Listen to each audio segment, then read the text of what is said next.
From Hollywood, it's time now for... Johnny Dollar. This is Joe McNabb, Johnny. Tri-Eastern Indemnity. Oh, hi, Joe. What's up? The Star of Capetown. Star of Capetown. Constellation, celebrity, or ship? Wrong 3 times. The Star of Capetown is a diamond about the size of a jumbo olive. Oh, sounds like it'd make a nice ornament for a martini. Except I'm strictly a lemon peel man. Now, this is serious, Johnny. I'd like you to take a look at it. Now, what's so interesting about it, except it's probably worth $100,000? Make it 150. That's what we've insured it for. Oh?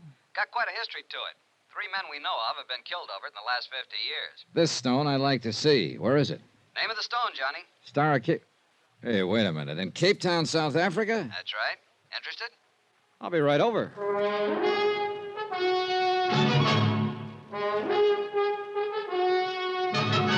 Tonight and every weekday night, Bob Bailey in the transcribed adventures of the man with the action-packed expense account, America's fabulous freelance insurance investigator. Yours truly, Johnny Dollar.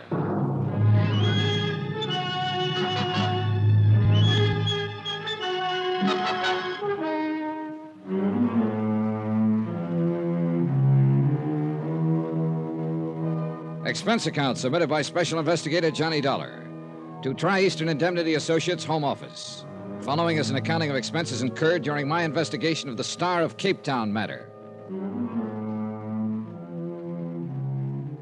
Expense account item 1, $1.50 cab fare from my apartment to the office of Tri-Eastern Indemnity Associates. Joe McNabb was waiting for me. Sit down, Johnny. Thanks. So what about the Star of Cape Town? Sounds interesting. You're interested, we're worried. What about it? Ever hear of Andrew Lanning Forbes III?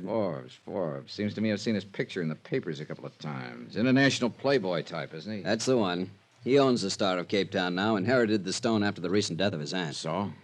Johnny, like I told you, we've got that diamond insured for $150,000. But Forbes treats it like it was a 10-cent store hunk of costume jewelry. What do you mean? He carts it from place to place wherever he goes. Paris, Rome, the Riviera, you name it, he's been there. And so has the Star of Cape Town. Ooh, you mean that Oh, he keeps it in hotel safes, stuff like that, but that isn't good enough. We want him to put it in permanent custody somewhere. Yeah, I see your point. But he won't seem to listen to reason. And right now, it's a particularly bad period for us. How come? Forbes seems to be in one of his party-giving moods. He has them every once in a while. About 3 weeks at a time, a big party every night wherever he happens to be. Then he quiets down for a month or two. Yeah, probably resting up. But how come he's in Cape Town now? Who knows? Who knows why he goes anywhere he does? Oh, brother, sounds like a real character. Yeah, but what we want you to do is to talk him out of being a character long enough to put that diamond in a safe place and to keep an eye on it until he does. We got a plane reservation for you tonight at midnight. Tonight? Now, just a minute. Now, look, if it's the money you're worried about, don't be. This means a lot to us. We're willing to pay accordingly. Joe, you may not believe this, but I wasn't thinking about the money. Then what? Those 3 men who got killed over that diamond. You told me about them over the phone. Oh, that. Look, the diamond's 50 years old. Those 3 killings were 20, 30 years ago. Just the same, 3 is always a crowd. And I wouldn't like to see it increase by 1. Expense account item 2, $360 cab fare to my apartment to pack and then to the airport, where Joe McNabb met me and told me 3 tired jokes in 2 minutes in a very subtle attempt to keep my mind off the 3 dead men as he gently steered me to the plane. Item 3, plane fare to Cape Town, South Africa.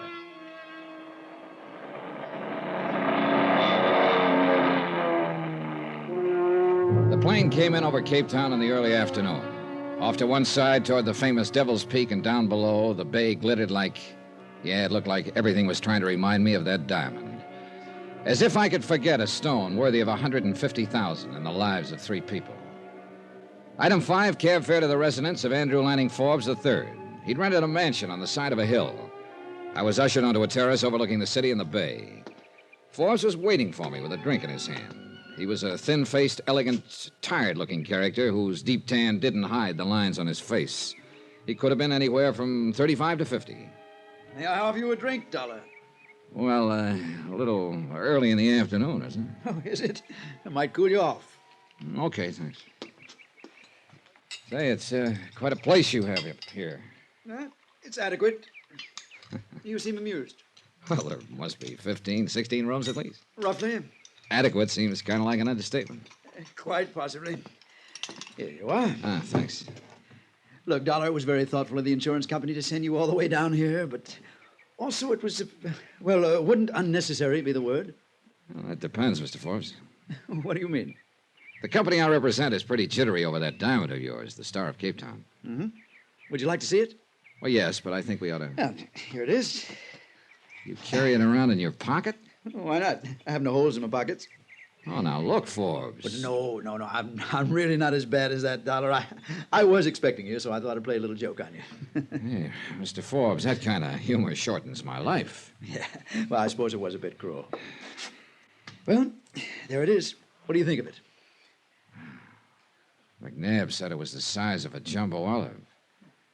Looks more like a golf ball to me. Quite vulgar, isn't it? Oh, what a cutting job they did on it. Phew, beautiful. Well, there must be 1,000 facets. Yeah, all of them glittering, all of them cold, all of them surface. Rather like life, don't you think? Look, Mr. Forbes, if you don't mind, let's skip the philosophy for a minute and talk about the diamond. Oh, of course. You're still concerned about his safety. Well, perhaps this will reassure you. Will you come with me? Sure. This way. I have a very efficient wall safe in my bedroom. In here. So, you see, I do take precautions. Here we are.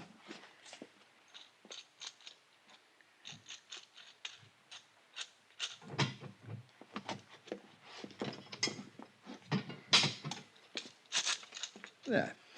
Are you reassured now? No. Your bedroom opens off the terrace. It'd be too easy for somebody to get at that safe. Very well, Mr. Dollar. After tonight, I shall place the diamond in a bank vault. That's the best news I've had all day. Yes. Tonight's party will be my last for a while. Party? For Agatha. Who's Agatha? Oh, she's my elder sister. She's on a world tour, arriving here in Capetown later this afternoon. I'm going to surprise her. Hey, wait a minute. You came all the way here to Capetown to throw a surprise party for your sister? Well, I wasn't doing anything else at the moment. Why not?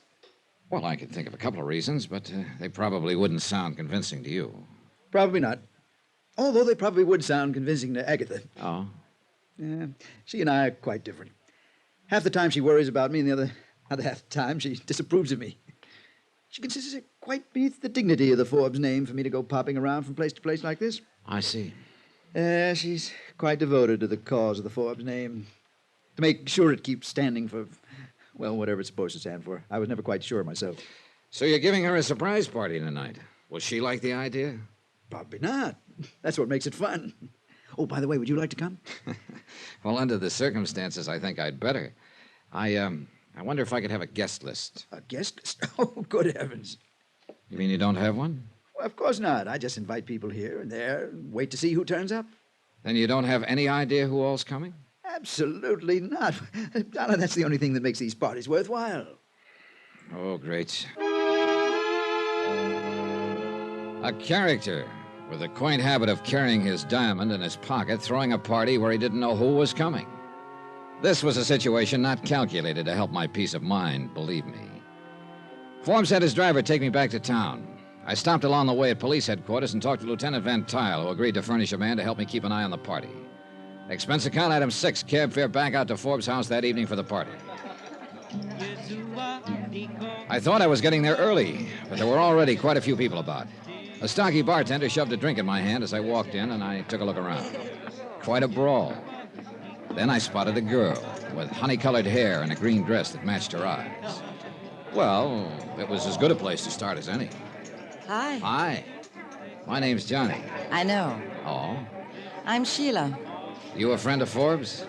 My, you are new around here, aren't you? What do you mean? You'll find me at most of Andy's parties.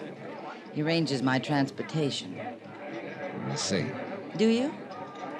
What's your excuse for being here in this gay, mad throng? You an old friend, too? Matter of fact, no. I just met him this afternoon, and he invited me to come. That's par for the course. Ah, here you are. Oh, Forbes. I'm glad you two have gotten acquainted. Enjoying yourself, Sheila? Delirious. Oh, isn't she wonderful, Johnny? She's always so gracefully bored. You see, Johnny, I perform quite a useful function around here.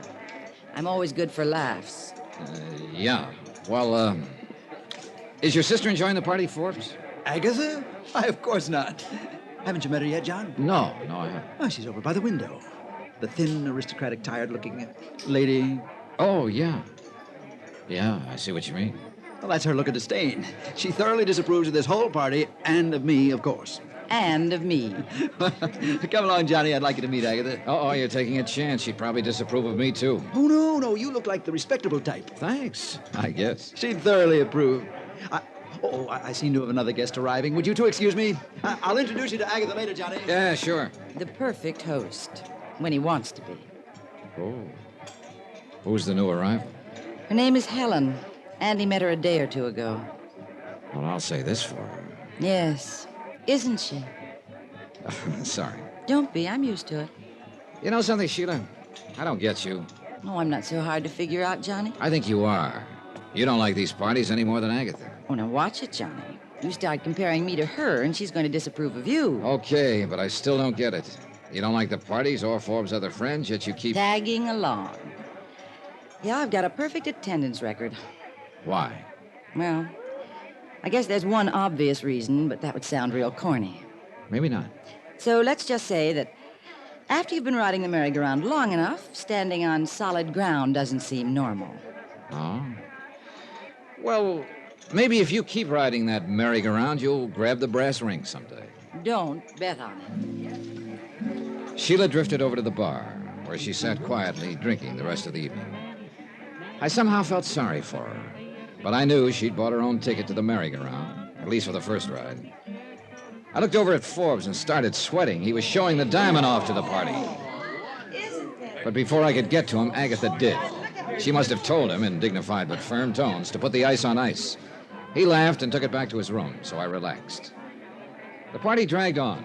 Agatha managed to look frigidly pained the rest of the evening, but Forbes was obviously enjoying himself with Helen. They danced, then went out on the terrace.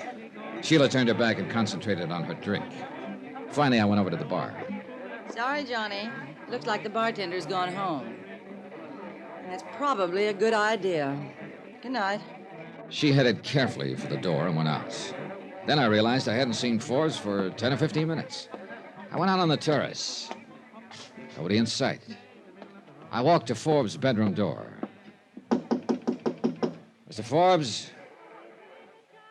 Forbes? No answer. One lamp was lit. Forbes was on the floor. The knife had gone in low under his ribs. He probably hadn't made a sound.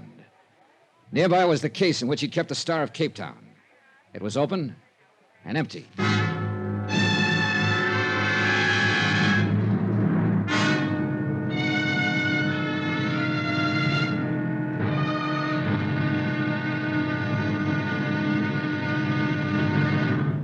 Now, here's our star to tell you about tomorrow's intriguing episode of this week's story. Tomorrow, a girl who was exciting, beautiful, and deadly.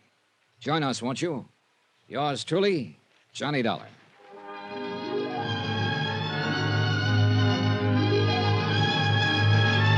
Yours truly, Johnny Dollar, starring Bob Bailey, is transcribed in Hollywood. Written by Robert Reif. It is produced and directed by Jack Johnstone. Be sure to join us tomorrow night, same time and station, for the next exciting episode of Yours truly, Johnny Dollar. Roy Rowan speaking.